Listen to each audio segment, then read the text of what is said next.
യു.എസിലെ കാലിഫോർണിയയിൽ ബോംബ് സ്ഫോടനം.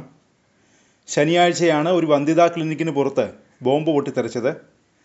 സ്ഫോടനത്തിൽ ഒരാൾ കൊല്ലപ്പെട്ടു. ഭീകരാക്രമണമാണ് നടന്നതെന്ന് FBI അറിയിച്ചു. കാലിഫോർണിയയിലെ പാം സ്പ്രിംഗ് സ്ട്രീറ്റിലാണ് സ്ഫോടനം നടന്നത്. ബോംബ് സ്ഫോടനത്തിൽ ക്ലിനിക്കിൻ്റെയും സമീപത്തുള്ള കെട്ടിടങ്ങളുടെയും വാതിലുകളും ജനലുകളും തകർന്നതായി FBI റിപ്പോർട്ട് ചെയ്യുന്നു. ഭീകരാക്രമണമാണ് നടന്നതെന്ന് FBIയുടെ ലോസ് ആഞ്ചലസ് ഫീൽഡ് ഓഫീസിൻ്റെ തലവൻ അഖിൽ ഡേവിസ് അറിയിച്ചു.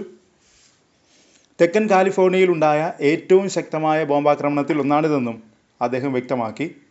സ്ഫോടനം നടക്കുമ്പോൾ ക്ലിനിക്കിന് സമീപത്തുണ്ടായിരുന്ന ഒരാൾ കൊല്ലപ്പെട്ടതായും 4 പേർക്ക് പരിക്കേറ്റതായും FBI ഉദ്യോഗസ്ഥർ പറഞ്ഞു. മരിച്ചയാളെ തിരിച്ചറിഞ്ഞിട്ടില്ലെന്നും അദ്ദേഹം അറിയിച്ചു. ക്ലിനിക്കിനെ ലക്ഷ്യമിട്ടാണോ ആക്രമണം ഉണ്ടായതെന്ന മാധ്യമപ്രവർത്തകരുടെ ചോദ്യത്തിന് അതെ എന്ന ഉത്തരമാണ് അഖിൽ ഡേവിസ് നൽകിയത്. ക്ലിനിക്കിന് പുറത്ത് വാഹനത്തിലോ അതിനടുത്തോ ആണ് ബോംബ് പൊട്ടിത്തെറിച്ചതെന്ന് അന്വേഷണ ഉദ്യോഗസ്ഥർ സ്ഥിരീകരിച്ചതായി മേയർ റോൺ ഡിഹാർട്ട് FBIയോട് പറഞ്ഞു. സ്ഫോടനത്തിൽ കെട്ടിടത്തിൻ്റെ മേൽക്കൂര തകർന്നെന്നും ക്ലിനിക്കിന് സമീപം മനുഷ്യശരീരത്തിൻ്റെ അവശിഷ്ടങ്ങൾ കണ്ടെത്തിയതായി ദൃക്സാക്ഷികൾ പ്രാദേശിക മാധ്യമങ്ങളോട് പറഞ്ഞു. ഒരു വാഹനത്തിൻ്റെ കത്തിയ അവശിഷ്ടങ്ങൾ സ്ഫോടനം നടന്ന സ്പോട്ടിൽ നിന്ന് കുറച്ചകലെയുള്ള പാർക്കിംഗ് സ്ഥലത്ത് കണ്ടെത്തിയിട്ടുണ്ട്. സമീപത്തുള്ള നിരവധി കെട്ടിടങ്ങളുടെ മേൽക്കൂരകൾക്ക് കേടുപാടുകൾ സംഭവിച്ചിട്ടുണ്ട്. ശക്തമായ സ്ഫോടനമാണ് നടന്നതെന്നാണ് മാധ്യമങ്ങൾ റിപ്പോർട്ട് ചെയ്യുന്നത്. അഖിൽ ഡേവിസ് സ്ഫോടനത്തെ ഗൗരവമുള്ളതെന്നാണ് വിശേഷിപ്പിച്ചത്.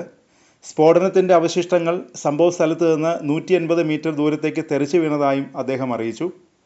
എന്നാൽ സ്ഫോടനം നടത്താൻ ഉപയോഗിച്ച ബോംബിൻ്റെ വിശദാംശങ്ങൾ അഖിൽ ഡേവിസ് വെളിപ്പെടുത്തിയില്ല.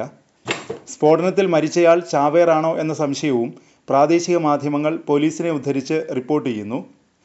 മരിച്ചയാളെ തിരിച്ചറിയാൻ FBI അന്വേഷണം കാര്യക്ഷമമായി തന്നെ നടത്തുന്നതായി അഖിൽ ഡേവിസ് മാധ്യമങ്ങളോട് പറഞ്ഞു. അന്വേഷണത്തെക്കുറിച്ചുള്ള കൂടുതൽ വിവരങ്ങൾ ഇപ്പോൾ വെളിപ്പെടുത്താനാവില്ലെന്നും അദ്ദേഹം വ്യക്തമാക്കി. ക്ലിനിക്കിലെ ജീവനക്കാർക്ക് സ്ഫോടനത്തിൽ പരിക്കേറ്റിട്ടില്ല. വന്ധ്യതാ ക്ലിനിക്കിലും ലാബിനും വലിയ കേടുപാടുകൾ സംഭവിച്ചിട്ടില്ലെന്നും ക്ലിനിക്ക് അധികൃതർ പ്രസ്താവനയിൽ അറിയിച്ചു. ക്ലിനിക്ക് പ്രവർത്തിക്കുന്ന കെട്ടിടത്തിനടുത്തുള്ള പാർക്കിംഗ് സ്ഥലത്ത് ഒരു വാഹനം പൊട്ടിത്തെറിച്ചു എന്നാണ് ക്ലിനിക്ക് പ്രസ്താവനയിൽ പറയുന്നത്.